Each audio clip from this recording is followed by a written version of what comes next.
I was driving today and I was going through a rougher part of town, kind of where everybody knows the um, the demographics change a bit.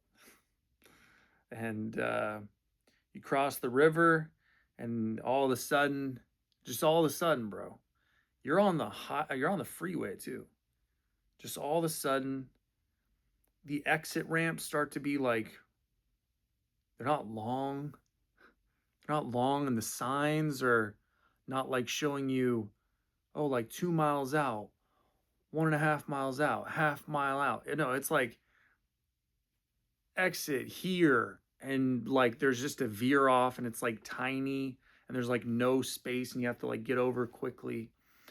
The road starts to be uneven. All of a sudden, the road's just like uneven for a weird reason.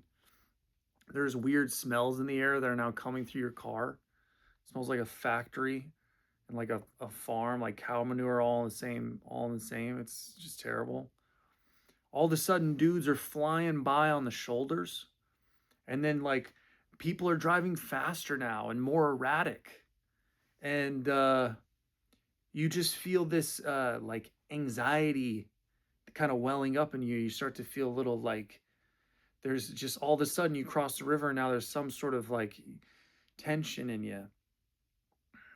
The signs, some of them have graffiti on them, some of them point the wrong way, and just everything about where you're at now is less efficient.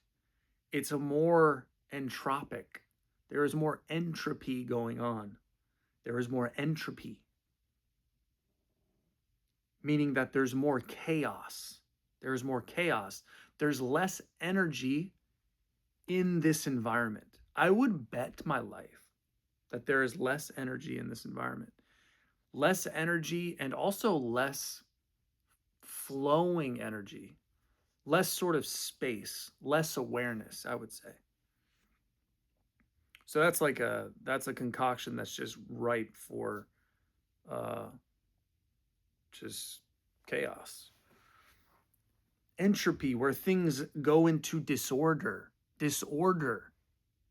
right? We don't like disorder. We don't like chaos. It causes high stress, right? Now, the thing is, man,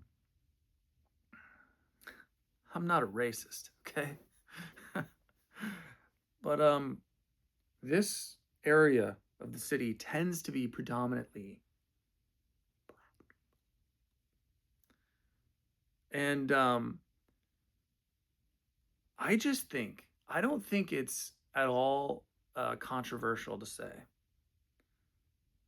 maybe not to you guys, that I think black people as a whole, they have more traumatic childhoods. They have more traumatic environments that they grew up in, okay? They deal with a lot more uh unconsciousness, unaware, and just lack of awareness. There's a lot more like uh just not healthy ways of being.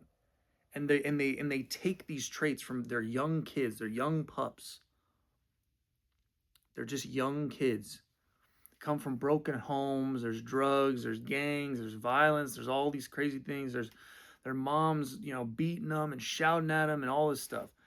I'm sure it's like psychologists would just diagnose all sorts of disorders and mental health issues in a ghetto black environment, right? And I started thinking when I'm like driving out here in these areas, I'm like, it's crazy how you just go into a different area, and then all of a sudden things are worse. Things become more chaotic. The stress level in you rises. There's more stress going on around you, more chaos going on around you. There's more danger. People are swerving in and out, cutting people off. There's less patience. And No, I'm not saying that all black people are like this, right? But I am saying, as a general sort of rule, they tend to be a little more entropic. I think there's just a little more disorder, a little more chaos going on in their environments than than maybe other groups. But I would say this of most lower class. I would say most lower class. This is kind of what you get with the lower class on all races. It's not just. I don't think it's just black people. I think it's just black people tend to be lower class more. Like they're just more. They tend to be the lower class. You know what I mean? So we tend to see it as like it's a black thing, but I think it's just a lower class thing. People who are lower class, who are in poverty, who don't make a lot of money, who don't. Now this isn't always right. There are exceptions, but most of the time it's because you know that their internal state. And this is what I was thinking when I was driving, is that this environment around me is not, it was created by an internal state. These are the environment around you is created by the people there. Everything you see it came from the inside of a person. I just find that fascinating. Maybe it's not as profound as I think it is, but like there's never anything wrong with what's going on around you. There's nothing wrong with the environment. The only thing that's wrong is what's inside of yourself. Now, me again, personally, I'm noticing these things, but I can feel the stress level rise a little bit, but I didn't feel a part of it. I don't feel like there's all these people swerving in and out and crazy and all, crazy road signs. And I'm just like, I don't feel like I vibrate at this. Like I'm not vibrating at this level. So I could kind of just see how it was just like, this is crazy. Um, um, but yeah, it's just kind of wild, dude.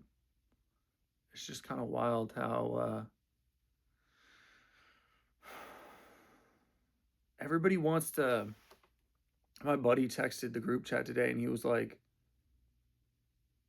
"We're all cooked, boys." That's all. That's all he said. It was just random. It was just random out of the blue. It was just random. We're all cooked, boys. And he's uh, he's from Buffalo. He's very blunt, and love him to death. He's awesome. But you know, I was telling him, I was like, I had said at one point, which I'm sure fucking Gandhi said, or fucking Marcus Aurelius, or Thomas Jefferson, or all the other countless people that have come before me have said in one form or another. I was like, there's no such thing, because he was complaining that just the world is fucked, right? And I'm sure a lot of you agree, probably in that boat. And I was like, and he was like, you can't change this. You can't. It's pointless. Because I was like, either accept it or change it. That's what I said. I said, accept it or change it. That's what I believe. I complain a lot on this channel, but deep down, you guys all know it's really in jest, or it's for a bigger purpose, I guess. But it's part of the change, right? It's part of the change. The complaining is part of the change sometimes. But you either accept it or you change it. There's nothing else. You accept what's happening or you change it. If you can't change it, you accept it. If you can't accept it, change it.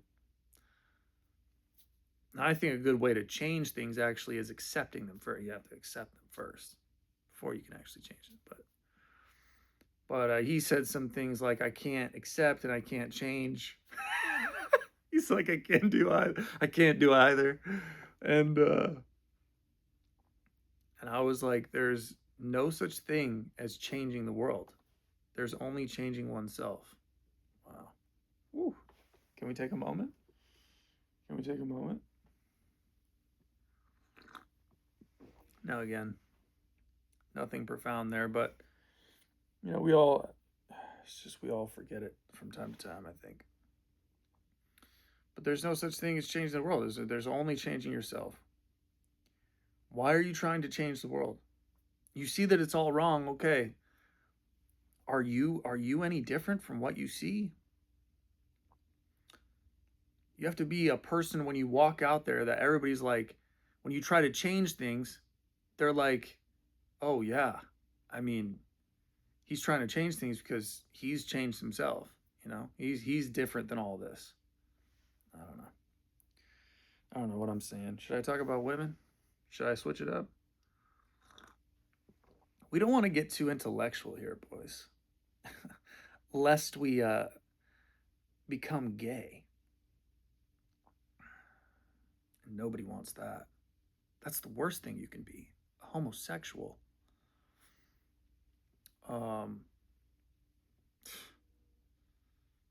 uh, what should I talk about? Women. Should we talk about women? What should I say about women? I haven't talked about women in a while. You know what? The reason why is I just don't. What am I talking about? I talked about women yesterday. And the Tinder thing. I talk about women every day. What am I fucking kidding? You have to remind me. You can't just sit there quietly and just let me talk. Um, yeah, women, dude. I still think it's ridiculous that there are grown men, alpha male channels, all these coaching channels, all these YouTube channels that are telling you you should do this, say these four things and you become magnetic to women. This is why she this is why she grew cold. This is what you do when she goes. This is what her ghost means. This is what you need to do to be eminently attractive to women. And the women that do it too. Women do it too. It's all this feminine frame. It's all this, like, it all stems from, like, what can you do to make the woman happy? What can you do as a man to make the woman happy? As if you should look at yourself, as if you should look at your identity through what it your success as a man, or who you are as a man, is defined as how you can attract a woman, or if you're attractive to women, or all these things that they're telling you all these ways to be attractive to women. Oh, don't do this, she'll get turned off. Don't do this, or she'll go cold in an instant. This is the way that you make sure she doesn't cheat. This is the way that you make sure you have her eternal respect. And it's like, who said that I wanted any of this? Who says that's even the right frame? And I'm not saying that, like, I know that you guys would say, you know, fuck women. Doesn't matter if give them what they don't want. Give them everything that they don't want. Whatever they want, give them the opposite. I don't think it's necessarily that, because I'm starting to see women as people, bro. I'm trying to get away from the porn, and I'm on a healing journey. But I do think that it's just whack. Like, it's so clearly just it's just weak. It's just weak. It's just weak. You're looking at yourself through the wrong lens. It shouldn't be about that. It shouldn't be about any of that. You should never ask yourself, what do women want, or what makes me attractive to women. I tell you, what makes you attractive to women is you being, like, you trying to be the best version of yourself you can be. And that sounds, I'm already doing it. I'm already doing it. Fuck. My stomach. I caught myself. I can't see. That's how quickly I catch myself, bro. Nobody else, none of these channels would recognize. They would have the self awareness. And yes, I'm tooting my own horn. They would never have the self awareness that quickly to notice when they slip into the feminine frame. I noticed exactly the moment I said, you know what makes women attracted to you? And then that's it. That's it, isn't it? That's it. Because already you're like, okay, he's saying what'll make what'll make me attracted to women. Okay, I'll do this. No, no, no. Don't do it for that, though. Don't do it for that. Don't do it for that reason. Okay, yes, yes, tacitly, it's implied, but it's, we're not gonna acknowledge it. But really, you have to do it for a different. I think we just have to do it for a different reason. I think what makes you attractive to anybody makes you attractive to women, right? Even men. What makes you attractive to men makes you attractive to women. What makes you attractive to children makes you attractive to women. What makes you attractive to dogs makes you attractive to women. What makes you attractive to anybody? Squirrels makes you attractive to women. What is it? I think it's energy. I think it's balance, an abundance of energy, balance, wisdom, discernment, confidence, all these things, but experience, all these things you have to learn them through life. You just have to learn them through life. You can't learn it through a video. You can't learn it by just watching me, hearing me say that shit. Today I did not eat, or I ate a little bit during the day, but it was a long day. And I'm coming back to this is a point I'm making. I'm not just diverting into like my nutrition habits. I'm not schizophrenic, at least not yet. Um, Today I didn't really eat much, and I haven't really been eating lately. I'm not really having an appetite. Like I said, there's a shift, and it's exciting. But it was a long day, super long, like 9.5 hours, and 7 of that had to be driving. It was a lot of driving, a lot of driving. Okay, and I usually pack like a couple snacks, like an apple and maybe some crackers and a protein bar or whatever. So nothing crazy. And I I'm starting to realize at a certain point, I'm like, damn, like I'm fucking hungry. I am, I'm getting there. I'm really getting there. And it, it just got later and later and later. And like the hunger is just getting more and more and more. And then the mind starts to go, right? The quickest way to do shadow work, bro, is just stop eating. Stop jerking off. I had everything today. I had everything. I took away everything. I stopped. Yeah, I think I'm on a 4-day streak. Hey, let's go. Um, Retention of semen. Uh, no caffeine. Obviously, no drugs or alcohol or meds or anything like that. Obviously, and no food. Like you can't be any more sober than that. I wasn't even drinking a lot of water, dude. And I tell you what, the demons really start to come up. You become a completely different person. You start to think about stuff that's just wild, and you really got to hone in your mind. You actually just become an animal. You lose all your humanity when you stop eating. You actually just become an animal. Um, you start thinking like crazy thoughts. Like I was thinking like what is even a friend? What is a friend, bro? Why do I need friends? Tell me what a friend is. I was so frustrated in the car because I'm just thinking like what is even a friend? Like what is a friend?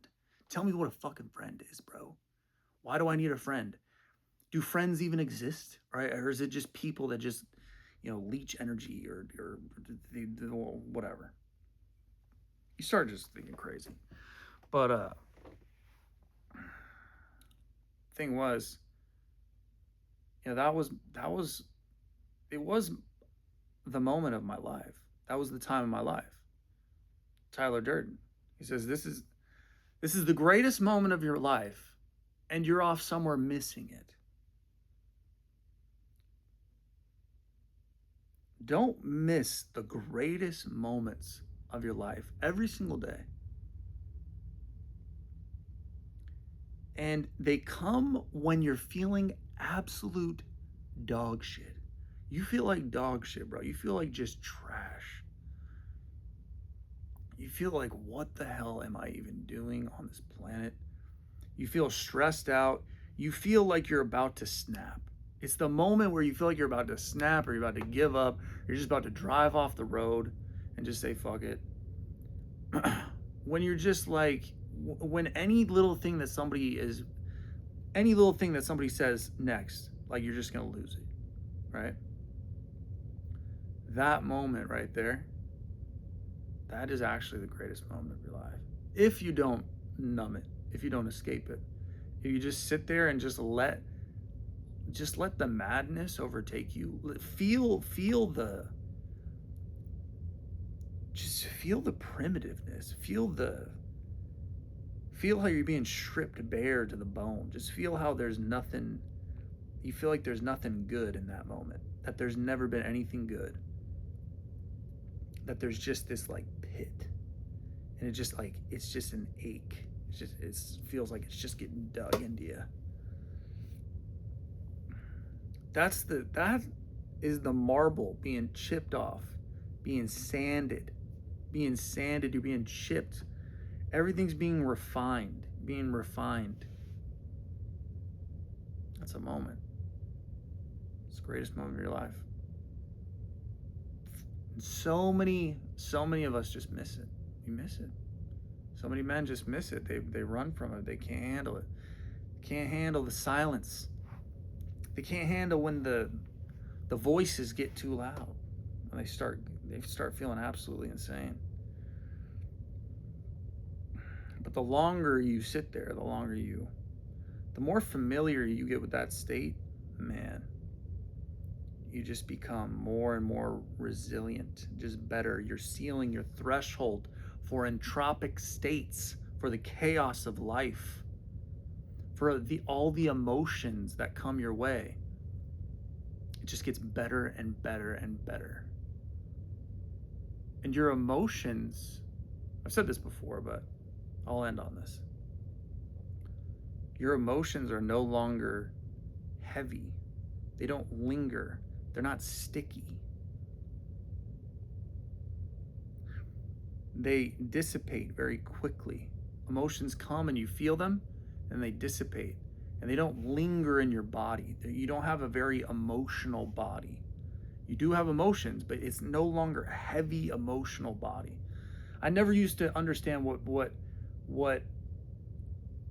like spiritual, gurus or whatever would say when they're talking about the emotional body. I was like, what the fuck are you talking about?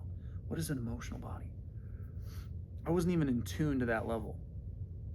But there's emotions, all these emotions, if you don't deal with them, your emotional body becomes very heavy. And it doesn't matter if you try to be stoic and try to just act like you don't care and don't have feelings and you're just, you got it all together. You cannot fake this stuff. When the pressure is on, when the entropic state rises, I love entropic state. I'm going to use that constantly. I love that phrase. When the entropy rises, you will always be stripped bare for everybody to see. Everybody will see, do you really have it or do you not? When the pressure rises, when it's on, when the entropy is at all-time highs, when the chaos is swirling, that's when we start to you start to sift the cream from the chaff, or the chaff from the, I don't know what that phrase is, but you get what I'm saying. That's when we know. That's when we know. And the way that you become the cream or the chat or whatever, the way that you become the good stuff is you got to sit. You got to feel the suck. You got to feel the suck that other people don't. You have to feel the emotions that other people don't. The sign of a true stoic is a man who's felt more emotions than anybody. He's more familiar with emotions than anybody around him. And that's why, this is a feminine frame coming in, but I know it. But don't do it because of this. Do it to be great. That's why women are attracted to men who are stoic, very rational. They operate in a very rational way. Their actions are very rational. They might display emotion, but their actions are always rational. Their actions are not emotional. Women are attracted to that because they intuitively, at some deep sense that I'm sure they're not even aware of, they don't know it. This is just their deepest lizard brain that tells them that the only way to be like this, the only way that he's good like this under pressure, and when the entropy is crazy and swirling around him, when everybody else is falling apart and losing their shit and complaining and having narratives in their mind about why is it this way and why is it that way and it's their fault and why doesn't this work and what can we do here, and just stressing out all this stuff, this guy is just working through it, telling people what to do. Okay, we got to do this. I think this is the best way to do it. Okay, move it here and all this stuff. Just calm, level-headed, doing it, thinking rationally, not making stories up in his mind, not complaining. To be like that, you have to have felt all your emotions. You have to have felt the deep suck. And you have to have sat in it for a very long time. And they're like, okay, this man is, I hate the word safe, but this man is safe. It makes me feel safe. It's all gonna be okay. He can take care of it, all this stuff. You get it. But don't do it for that. Because then it's not, yeah. I mean, you can do it for whatever reason you want. Who am I fucking kidding? Do whatever you want. All right. That's it. That's the video.